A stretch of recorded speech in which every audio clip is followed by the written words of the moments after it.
So, maganda pala no pag pumayata. Kasi, parang feeling ko na bumalik ako ng pagkabata. Feeling lang ha. Huwag kayong pumalang. Kasi feeling lang. So, ngayon, 50 kg na lang ako. So, kailangan ko din na magbawas pa ng 2. So, tapos exercise pagising ko.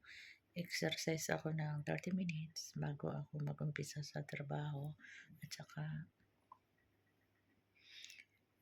mag-prepare na pagkain nila. Pagkatapos, umpisa na ako sa maglinis, punta ng garden, maglinis ng sasakyan. Hindi basta-basta yung magtrabaho ng ibang bansa kasi super busy talaga. Maglinis ng sasakyan at magpunta pa ako sa garden. Ang dami kong ginagawa dito. Tapos yung iba, easy-easy lang. Akala nila easy lang trabaho dito. Hindi.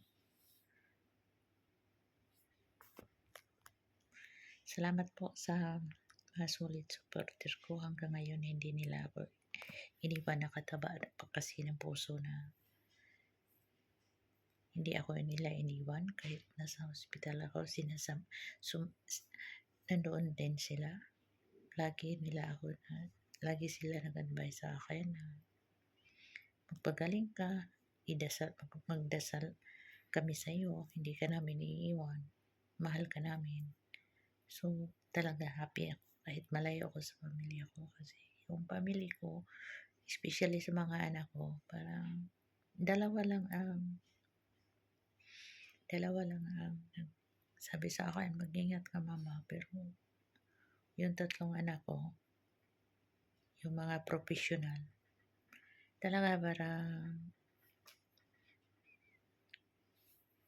yung feeling ko lang parang wala siyang pakialam sa akin. Pero hindi nila iniisip na nagkaganito ako, ang dami kong sakit na pinagdaanan. Na dahil sa kanila kasi nag-aral sila. Pagkatapos sa college, wala na, itsapuira na ako. Pero pasalamat pa ako kay God na nakatapos sila. At least kung gusto nila mag-abroad, so makapunta sila ng ibang bansa na hindi sila mahirapan. Salamat pa din kay God. So tayong mga OFW, kailangan natin mag-ipon ng pera.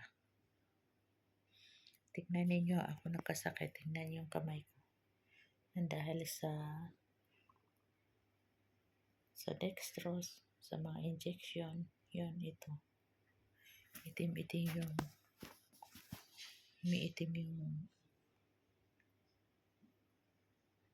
tusok ng karayom. So, ingat kayo mga kabayan ko.